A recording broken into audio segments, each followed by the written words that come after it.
Magandang araw po sa ating lahat. Narito ang inyong weather update para sa Thursday, January 23, 2025. Bago tayo magsimula, huwag kalimutang mag-like, mag-share, mag-subscribe at i-click ang notification bell para lagi kayong updated sa mga weather reports tulad nito.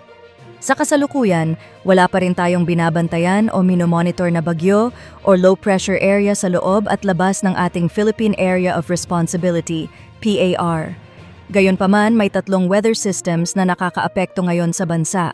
Una, ang northeast monsoon o hanging amihan na umiiral sa northern at central Luzon. Pangalawa ay easterlies, ang mainit at maalinsangan na hangin mula sa dagat Pasipiko. Pangatlo ay ang salubungan ng malamig na hanging amihan at mainit na easterlies ay nagdudulot ng tinatawag nating shear line na kasalukuyang nakakaapekto sa eastern section ng southern Luzon.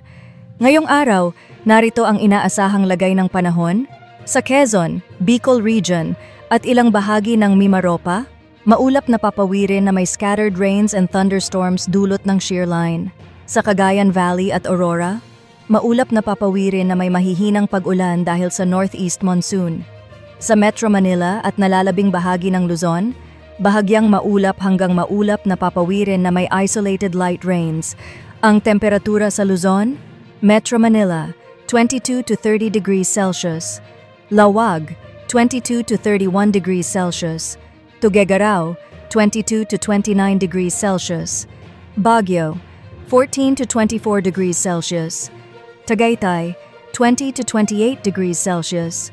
Legazpi, 24 to 31 degrees Celsius.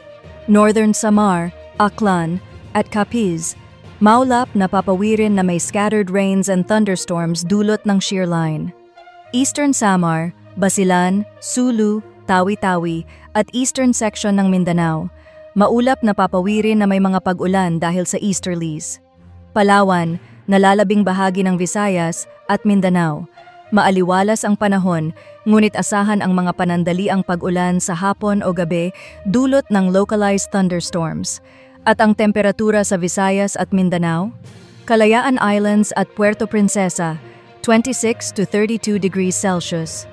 Iloilo, 24 to 31 degrees Celsius. Tacloban, 24 to 30 degrees Celsius. Cebu, 25 to 31 degrees Celsius. Zamboanga, 25 to 33 degrees Celsius. Cagayan de Oro, 23 to 31 degrees Celsius. Davao, 25 to 32 degrees Celsius. At sa ating lagay ng karagatan, wala pong nakataas na gale warning sa anumang seaboards ng ating bansa. At iyan po ang ating weather update para sa araw na ito. Huwag kalimutang mag-like, mag-share, mag-subscribe at i-click ang notification bell para sa mas marami pang weather updates. Salamat sa inyong panonood at mag-ingat po tayong lahat.